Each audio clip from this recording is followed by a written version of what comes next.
Welcome back to Bruins game breakdowns. Boston Bruins lose their first playoff game since 2024, 4-3 against the Buffalo Sabres in what can only be described as heartbreaking fashion. Um,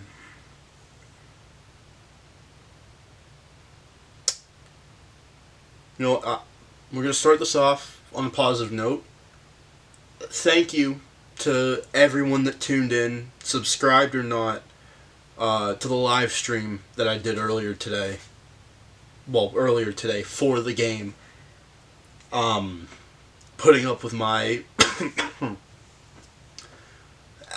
pathetically sick voice. I don't know if I'm going to have much of a voice left after this video.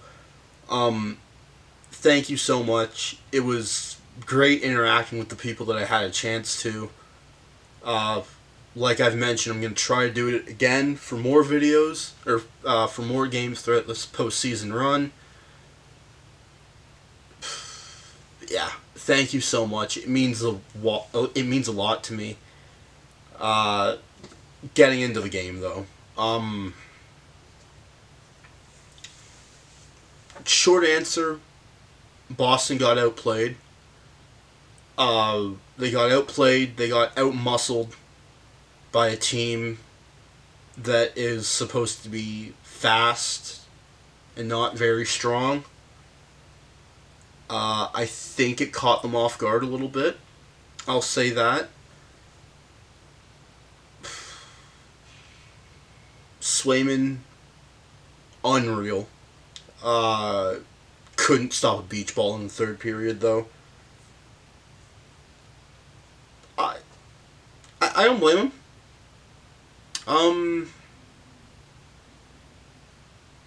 Yeah, not on Swayman in this one. Still at a 919 save percentage. Somehow not a star of the game. I question the Buffalo reporters that vote on that.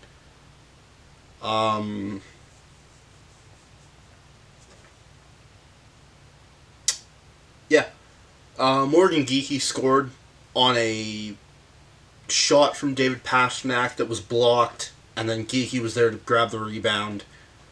Rips it home, puts Boston up 1-0 just over 10 minutes, or sorry, just under 11 minutes into the first period.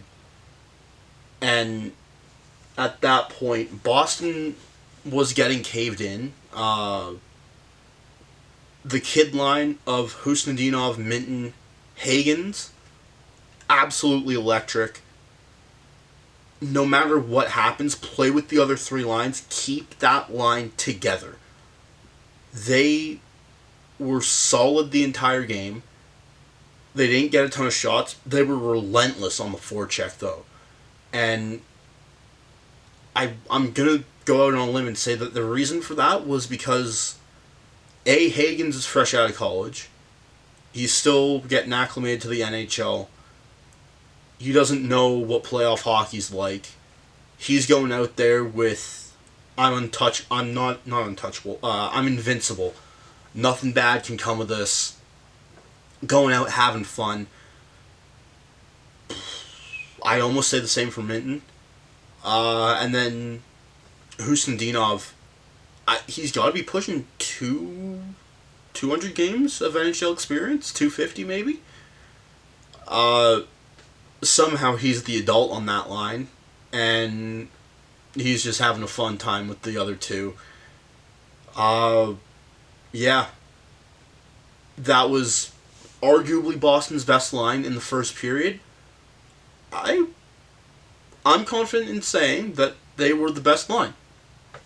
Period. Flat. End of story. When you take into account Boston scored 2 goals in this one. I'm not counting that third goal. That was a 6-on-4 garbage time goal with 8 seconds left. It was 4-2. 3-2 if you don't count the empty netter. Yeah, the kid line was the best line. I don't want to talk about this. I really don't. I don't want to. I have to, though, for the viewers. So I'm going to. Morgan Geeky and David Pastrnak both scored in this one. That's factual. Factual statements. They both scored in this one. Geeky got the first, as I mentioned. Pastrnak got the third. Both of them had grade A chances as my cat comes through the ceiling. Geeky, right at the end of, I want to say that was the first period, gets a pass from Minton from the slot. He's off on down at the bottom of the circle, and just kind of misplays the puck. That's all it is. His stick moved faster than his eyes could realize the opportunity that he had been gifted. And unfortunately, that's something that has to end with Game 1. Had a wide open cage. Luukkonen wasn't even in his crease at the time that the pass came across. And Geeky bobbles it and then just kind of flings it through the crease. Puck gets stopped, and that's the end of the play. That one has to go in, and then Pastrnak had 2 breakaways and just couldn't bury either of them. Yeah. The penalty calls, I thought were alright for the first 40 minutes. And then he kind of lost me. Because on the one Buffalo goal, I haven't had a chance to rewatch it. Because, I'm still not feeling good. So this is going to be a short video, even though I'm pretty sure I'm already at 8 minutes or so. This is going to be a short video. It looked like Hampus Lindholm just had a stick slashed out of his hand completely. And then Zacha handed off his stick to Lindholm. And then very shortly after, the puck goes in. No call there. I'm not going to complain about the officiating. I'm not. Poorly timed penalties, poorly timed icings continue to bite this team. And yeah, they led 2-0 at one point, and Buffalo storms back and scores 4 unanswered, and it takes a 2-man advantage 6-on-4 for Boston to make this game seem close. It wasn't. You were far and away the worst team, and I hate to say that. They were, though. I mean, objectively, that Boston was not the better team in that one. Getting doubled up in shots, even though I think it was 37-19.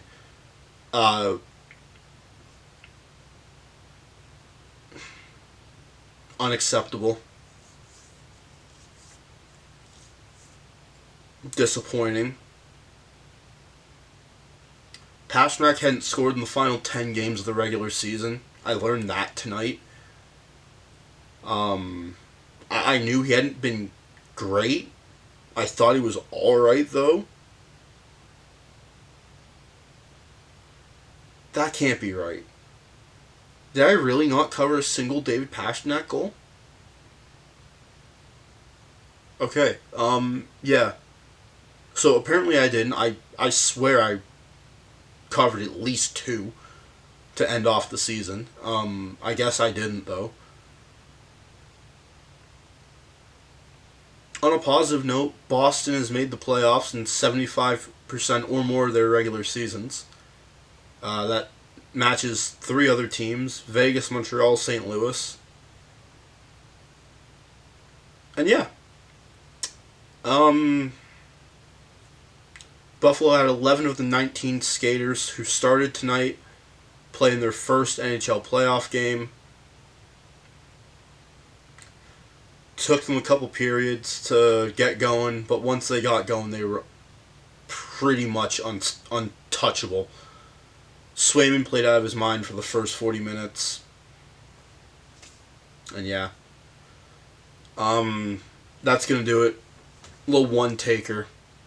Thank you all so much for watching. Click like if you like. Click subscribe if you enjoyed. These playoff streams aren't done. Not yet.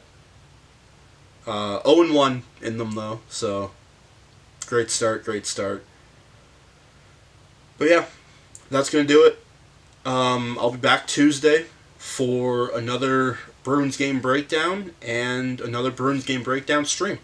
Thank you for watching.